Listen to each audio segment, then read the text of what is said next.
Hello, listeners. This is Kat, and welcome back to Put Your Hands Up Podfic. This will be the continuation of Call Our Crimes a Work of Art. This will be Part 15, Chapters 32 and 33. Chapter 32. Izuku doesn't particularly want to do this next step, but he needs the objectives this will provide as well as the snowball effect that will follow. He's the villain, but there are some things he just doesn't want to have to do. When he opens the door to the warehouse, he can already hear Mineta screaming.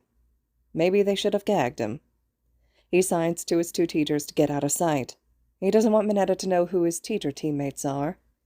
No reason to ruin the surprise yet. He steps forward and yanks off the canvas over his head. Mineta's scream cuts off as he stares ahead at Izuku. "Good morning," he sings. It's technically afternoon, but he doesn't need to know what time it is. Izuku kept his mask on for this. "What do you want?" "I want to discuss a transaction," he says, the idea of it leaving a poor taste in his mouth. "What sort of transaction?"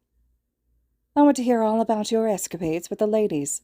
Being a pro-hero like yourself means you have to have a few stories to tell." Izuku really doesn't want to hear about any of this. It's going to be disgusting, he knows, but he can use his information for the final piece of Operation Media Storm. And he really needs to get that set in motion tonight. "And what do I get if I do?" "You get to live." This is as close to bribery as he's willing to get. Nezu better count this. He zones out as Mineta immediately starts to talk about women like they're objects. Just because Mineta needs to talk doesn't mean Izuku needs to listen. He focuses enough to not ruin the camera shot, though. He's going to be edited out, but that doesn't mean he has to make Mei's job harder. Mineta babbles on and on and on about all the women who he works with, the women on the villain team, and even some of the civilians he's seen running around. He didn't need to do this part. Media Storm has plenty of information as is. But the fact that Mineta can be so disrespectful of the position he has the privilege of having irks him. Besides, all the teachers need to do is see him act like this, and that it's not an accident or misunderstanding, and Mineta is out of 1A. And, well, it sucks to have an empty seat in class, doesn't it? And on day 5 he'll be showing off skills as someone who would be happy to fill that seat. This might be a simulation, but his schemes don't stop at the walls of this training ground. Finally, Mineta stops talking, and Izuku watches the little light on the camera blink out. "Thank you, Mineta," he says. "So, you're going to let me go now, right?" he asks hopefully. Izuku chuckles. "Foolish hero. That was not our deal," he says with a smirk and pulls the canvas back over the boy's head. Mike and Aizawa materialize out of the shadows and drag him deeper into the factory that this warehouse is connected to. He'd had Land Druid, Earth Genasi, and Conjuration make a buried containment unit to scare Mineta into confessing, but he never actually planned to use it. Nezu probably wouldn't let him bury someone alive. Probably. He shakes his head and heads back to base. The others are asleep when he gets there, except for Mei. "Artificer, we're a go for Operation Media Storm." She nods and starts to bring up some more videos and papers as well as an email they've had drafted since they learned the profession of one of the living citizens in the city. Izuku hopes the heroes can handle the eyes of the world upon them. Clicking send feels final in a way it really shouldn't, but it does feel good. Chapter 33. Kirishima is just sitting down to organize the patrols. It's gotten harder and harder to figure out how to split up people as his team gets smaller and smaller. He sighs. Right now it's down to groups of 2. Somehow, multiple people got stomach bugs, so he had to call in for a nurse. Recovery Girl said she would come in tomorrow to examine them, which is good. He's glad they're going to be looked at, but it also makes it harder to schedule enough patrols to cover the city. He sighs. Morale took a nosedive, and he doesn't know how to lift it.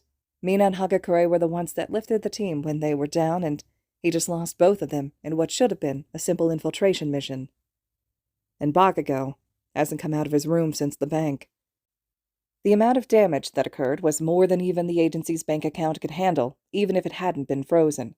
Because that also apparently happened. Their lucky payroll occurred right before it was frozen, but it still sucks, and they're getting low on food and supplies. Kirishima sighs and settles in for a long night of trying to figure out how he's going to handle Midoriya. He didn't think the green-haired boy would have been this good at being a villain. "Hey, boss, You might want to see this, one of the 1B boys says, and Kirishima turns to look at what they're watching. It's the news. It's about them. Kirishima walks close to the TV. It's the woman who came up here when they didn't have a front desk attendant. His mouth goes dry. She's reporting about them. Good evening, everyone. My name is Kana Tokuda of Class 3I, and have I got a scoop for you, she says, and waves a hand at the screen as it turns and starts to play a clip. It's of the bank. Kirishima can see the hostages placed up against the wall, or the chalk lines for the live ones. His stomach sinks. He knows what he's about to see. Sure enough, he watches as Bakugo blows through the barricaded wall, crushing the civilians with rubble.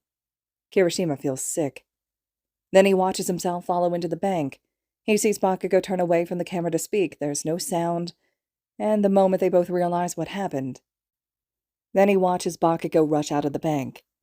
But the camera doesn't show the slight shake to Bakugo's shoulders, the horror on his face. It doesn't show his reaction. This isn't the first time that the hero named King Explosion Murder, the anchor's face scrunches up, has been too aggressive in the carrying out of his duties.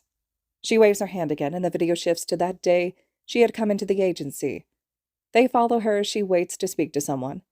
Then on her search for someone to speak to, ending with Bakugo discovering her, launching at her, and her screaming. From the angle of the camera, it must have been in her necklace or the hem of her shirt. Nor is it the first time a member of UA agency has been zealous in their duties, she says. Another wave of the hand, and he's suddenly watching Ida interrogating every civilian in the street, on his twilight patrol, and then his questioning of who he thinks must be Tokuda. He appreciates Ida's desire to gather information, but he's treating every citizen like they're committing a crime, and he can already see in the video some of them are already offended. Nor is it the first wrongdoing by a member of the agency. She waves her hand to show a video of several of his teammates not doing their patrols, general incompetence, and then Mineta bragging about the women on their team, about the women he's seen on patrol and what he wants to do to them. It's definitely not manly, but also definitely taken after his capture, which means Midoriya sent this to her. Come to think of it, it was a pickpocketing by Monoma, who had sent her to their agency that first time to be attacked by Bakugo. Did Midoriya plan all of this? Nah, there's no way. Kirishima sinks into his spot more and more as the video continues to play before finally stopping, only for paperwork to fill her screen. Upon further investigation into the misconduct of the hero known as Grape Juice, found files detailing incidents involving him and female staff and civilians. This information was apparently in the desks of both the police commissioner and the deputy police commissioner. Only further investigation will reveal how long they have known about the actions of the supposed hero and whether this is suggestive of an attempted cover-up on behalf of the police or the UA Hero Agency. Kirishima feels ill.